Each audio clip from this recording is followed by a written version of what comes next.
The gunshot shattered the morning calm just as the elevator doors began to close. A scream echoed through the marble lobby, sharp and desperate, slicing through the silence like glass. Mark Rivers didn't think, he moved. His coffee spilled, his heart slammed against his ribs, and his mind went blank except for one thought that had ruled his life for the past 5 years: get home alive for your child. He stepped forward into chaos, unaware that this single decision would drag his broken morning into a night that would change everything. And if you stay until the end of this story, you'll understand why some heroes never know who they save, or who they forgive. Mark's day had already been ruined before the sun fully rose. That morning, he had stood in a glass-walled office, hands clasped, tied too tight, listening to a woman he'd never met before calmly explain why his position was being terminated effective immediately. No apology. No explanation. Just corporate language delivered in a voice smooth as ice. The CEO herself hadn't looked at him for more than a few seconds. She had been distracted, late for a board call, already moving on. Mark had nodded, swallowed the humiliation, and walked out carrying a cardboard box with 5 years of loyalty reduced to desk junk. He didn't know her name then. He only knew the look in her eyes, cold, distant, final. Now, barely an hour later, he stood frozen as 2 masked men stormed through the lobby doors, guns raised, shouting commands. Employees screamed and dropped to the floor. Security fled. One of the men grabbed a woman near the elevator, tall, elegant, dressed in a charcoal suit that screamed power. Her phone slipped from her hand as she struggled, eyes wide with terror. Mark's instinct screamed at him to run. He had a 10-year-old son waiting at school. A mortgage hanging by a thread. No job. No backup. No armor. But then the thief shoved the woman hard, and she hit the floor with a cry that wasn't polished or powerful, it was human.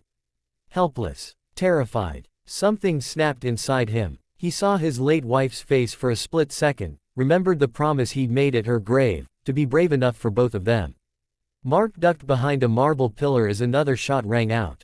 The thieves were shouting now, panicked, sloppy. They hadn't planned resistance. Mark grabbed a fire extinguisher from the wall. When the taller thief turned his head, Mark moved fast. He slammed the extinguisher into the man's arm, knocking the gun loose. The sound echoed like thunder. The second thief spun around, firing wildly.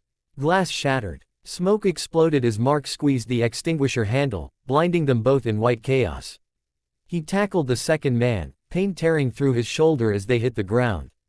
A gun skidded across the floor. Mark kicked it away and punched until his knuckles burned and the man stopped moving. Silence fell, heavy, shocked silence. Sirens wailed in the distance.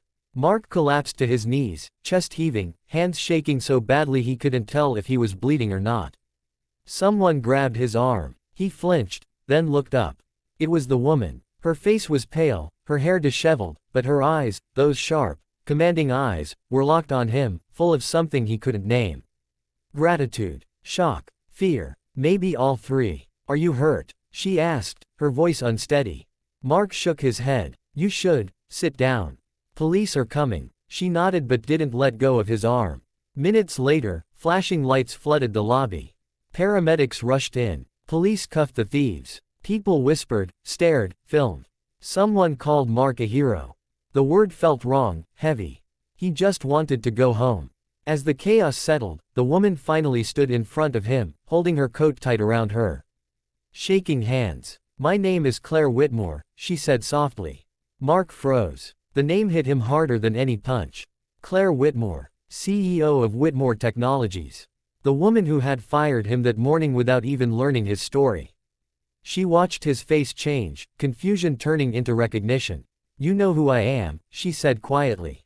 Mark looked away. "Yeah, I do." Her breath caught. "Wait, you're Mark Rivers, operations manager. Or, former one." The realization slammed into her like a second robbery. Her mouth opened, but no words came out. This man, the one who had saved her life, was the employee she dismissed with a signature and a glance. "I didn't know," she whispered. "I swear, I didn't." "It doesn't matter," Mark said, exhaustion thick in his voice. "You're alive. That's what matters." But it did matter. It mattered to her more than she could explain. That night, Mark sat on his small couch, his son Leo asleep beside him, clutching his favorite toy dinosaur. Mark's hands were wrapped in bandages. His body ached. His future felt terrifyingly blank. Then his phone rang.